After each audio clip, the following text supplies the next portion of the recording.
لیکن ہمارا تعاون سنی اتحاد کونسل کا، مجلس وحدت مسلمین کا، عمران خان صاحب کے ساتھ، پاکستان تحریک انصاف کے ساتھ یہ غیر مشروط ہے، بغیر کسی ڈیمانڈ کے ہے، اس لیے کہ جس ساتھی کے ساتھ آپ کھڑے ہوں، جس بھائی کے ساتھ آپ کھڑے ہوں، اگر وہ کرائسس کے اندر ہو اور ایک سرٹن سچویشن ڈیولپ ہو تو کرائسس کے اندر آپ اپنے بھائی کا، اپنے ساتھی کا، اپنے دوست کا دست و بازو بنتے ہیں اور اس کے لیے آگے آتے ہیں۔ تو سنی اتحاد کونسل کے اندر جتنے بھی ممبران پاکستان تحریک انصاف کے حمایت یافتہ وہ شمولیت اختیار کر رہے ہیں۔ I just want to make it clear in black and white کہ پالیسی عمران خان صاحب کی اور پاکستان تحریک انصاف کی ہوگی، اور اس کے اوپر میمورنڈم بھی سائن ہو چکا ہوا ہے۔ میں ایک مرتبہ پھر اپنی طرف سے بھی، اور ایک لاسٹ بات میں عرض کر دوں کہ پچھلے چند دنوں کے اندر ایک بڑا منفی پروپوگیٹ کیا گیا چیزوں کو اور پروپیگنڈا کیا گیا۔ میں اس موقع پہ کوئی ایسی بات کرنا نہیں چاہتا، لیکن آپ کے علم میں ہے کہ پاکستان میں سیکٹیرین وائلنس کو پروموٹ کرنے والی، ایکسٹریمزم کو پروموٹ کرنے والی سب سے بڑی جماعت مسلم لیگ نون ہے، اور اس کا ہرکارہ اول رانا ثناء اللہ ہے۔ یہ جو جان بوجھ کے ایک ہرزہ سرائی کرنے کی کوشش کی گئی ان دا لاسٹ 72 آورز، اس کے پیچھے رانا ثناء اللہ کا ماسٹر مائنڈ تھا۔ لیکن ہم یہ بتانا چاہتے ہیں کہ جس طرح، اور دیکھیں فلسفہ کیا ہے ریاست مدینہ کا،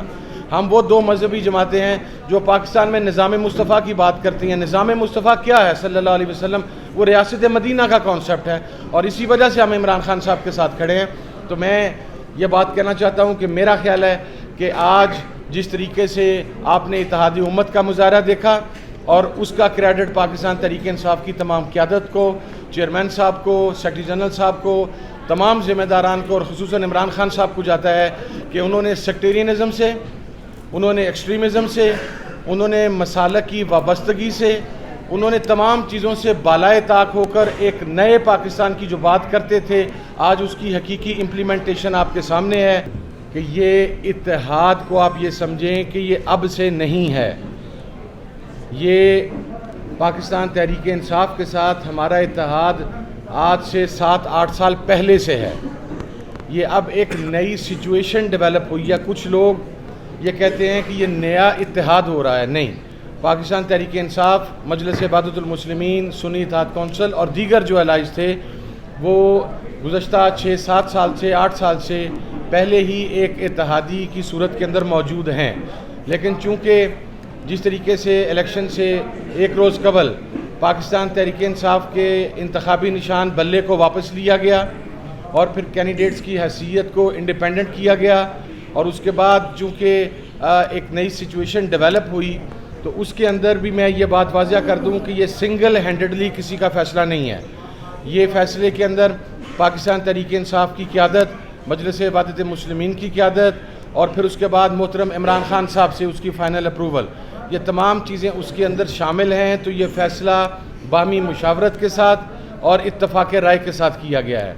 دوسری بات، ہم کم از کم وہ یہ دو جماعتیں ہیں جنہوں نے ہمیشہ پاکستان کے اندر سیکٹیرین وائلنس، ایکسٹریمزم اور ایکسٹریم ایٹیٹیوڈز کی ہمیشہ مخالفت کی ہے۔ ہم رواداری کے قائل ہیں، اپنا مسلک چھوڑو نہ اور کسی کا مسلک چھیڑو نہ، اس کے فلسفے پر کاربند ہیں۔ ہم کسی قسم کی ملیٹنسی کے اوپر بلیو نہیں کرتے۔ ہم بینڈ آؤٹ لیٹس کے حوالہ سے بہت واضح موقف رکھتے ہیں۔ تو یہ وہ دو جماعتیں ہیں جو پاکستان تحریک انصاف کی الائے ہیں کہ جہاں پر تمام مسالک نہ صرف پاکستان تحریک انصاف کے ساتھ ہیں، بلکہ پاکستان کی اقلیتوں کا اکثریتی طبقہ فکر بھی پاکستان تحریک انصاف کے ساتھ ہے۔ اور ایک اور بات واضح کر دوں کہ یہ تو ایک سرٹن سچویشن ڈیولپ ہوگی جس کی وجہ سے نوبت جہاں تک پہنچی۔ میں ایک مرتبہ پھر عمران خان صاحب کا، میں چیئرمین صاحب کا، سیکرٹری جنرل صاحب کا، میرے بھائی رؤف حسن صاحب کا، اور خصوصاً راجہ ناصر عباس صاحب کا شکریہ ادا کرتا ہوں کہ انہوں نے اس اعتماد کا اظہار کیا، اور دعا گو بھی ہوں اللہ رب العزت سے کہ جس استقامت کے ساتھ ہماری جماعت، ہمارے ساتھی اور ہم تمام لوگ حق اور سچ کے موقف کے اوپر کھڑے رہے، اللہ رب العزت ہمیں یہ توفیق دے کہ ہم اسی استقامت کے ساتھ اور اسی جذبے کے ساتھ، استقامت کے ساتھ عمران خان کے ساتھ کھڑے رہیں تاکہ نئے پاکستان کی بنیاد رکھی جا سکے۔ کھڑے ہو کے ہاتھ پکڑیے۔